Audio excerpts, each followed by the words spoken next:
오늘 꼭 알아야 할 경제 소식 세 가지. 세 가지 경제 지금 시작하겠습니다. 첫 번째 소식 보겠습니다. 네, 우유 1리터의 네모 시대 이렇게 나와 있습니다. 자, 우유 관련 소식 어떤 소식인지 네. 확인해 보겠습니다. 3,000원 시대 이렇게 나와 있네요. 네, 최근에 우유값이 많이 오르고 있다는 건 알고는 있었지만은 그래도 1리터당 가격이 이제 소매 가격 기준으로는 대개 한 2,000원대 후반 정도였거든요. 네, 근데 이게 앞자리 수가 이제 3으로 바뀔 수 있다 이런 전망이 나오고 있죠. 네, 매년 이제 생산비를 고려해서 업계가 협상을 통해서 원유 가격을 결정하거든요. 이번에 만약에 협상을 통해서 원유 가격 결정이 되면 오는 8월에는 우유 1리터당 평균 한 3,000원을 넘는 우유 3,000원 시대가 도래할 거다. 이런 통계 자료가 나온 겁니다. 네, 원유 가격 추이를 좀 살펴보면요. 이게 지난 2018년만 해도 이제 900원대 초반이었던 것이 이제 코로나 거치고 또 고물가 시기를 거치면서 지금 이제 1,000원대로 진입을 했습니다. 그러다 네. 보니까 게다가 또 전기 요금이랄지 에너지 요금까지 좀 부담이 커지면서 이제 우유 가격도 함께 오르는 거죠. 맞습니다. 우리가 이제 걱정스러운 눈으로 원유 가격을 바라보는 거는 우유가 또 안 쓰이는 데가 없잖아요. 그래서 빵이라든지 아니면 간식류에 광범위하게 쓰이기 때문에 이렇게 원유 가격이 오르면 시차를 두고 식료품 가격 그리고 소비자 물가에까지 전이되기 때문에 이걸 주의 깊게 보고 있는 겁니다. 네, 실제로 최근에 이제 외식 물가가 가파르게 오르고 있어서 좀 우려가 된다 이런 보도들도 많이 나오고 있었는데 여기에 우유 가격 인상까지 좀 보태질 경우에는 그 충격이 하반기에 더 클 수도 있을 걸로 예상되고 있습니다. 두 번째 소식 보겠습니다. 50대 부부 절반 이상이 네모인데요. 네, 어떤 소식인지 한번 보겠습니다. 네.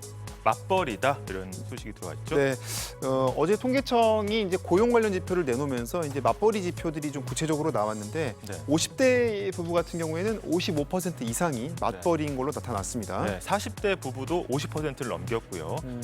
계속해서 어떻게 보면 맞벌이 부부의 비중이 올라가고 있는 상황이거든요. 이 추이를 보면서 좀 설명을 좀 드리겠습니다. 네, 전체 통계를 좀 보면요. 아무래도 이제 코로나를 거치면서 재택근무도 늘고 또 돌봄 수요도 있고 하면서 맞벌이가 좀 줄었습니다. 일자리 자체도 좀 줄었었고요. 그랬다가 이제 코로나가 좀 잦아들면서 다시 오르기 시작해서 지난해에는 최대치를 기록했습니다. 네, 특히 이제 2022년 하반기에는 고용 시장이 굉장히 좋았거든요. 그러면서 이제 고용이 늘어났고 맞벌이의 비중이 자연스럽게 늘어났습니다. 하지만 이 현상을 두고 한편에서는 이 고물가 시대 그리고 주거비, 생활비가 올라가면서 맞벌이를 선택한 가구가 늘어난 게 아니냐 이런 해석도 나오고 있습니다. 혼자 벌어서는 좀 비용 감당이 어려워졌다는 분석인데요.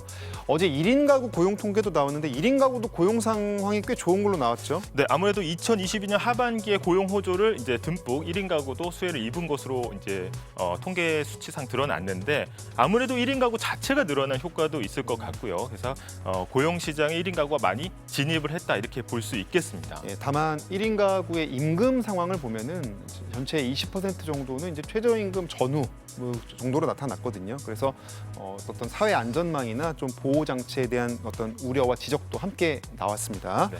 마지막 소식 보겠습니다. 네. 한번 읽어주실까요? 4세대 실손보험 네모 이렇게 나와 있네요. 네, 실손보험은 우리가 이제 병원비 낸 만큼 돌려받는 상품인데 이것도 세대별로 좀 상품이 다르죠. 네, 4세대 실손보험 어떤 내용인지 한번 보겠습니다. 네. 네, 할인 연장해준다 네. 이런 소식이죠. 네.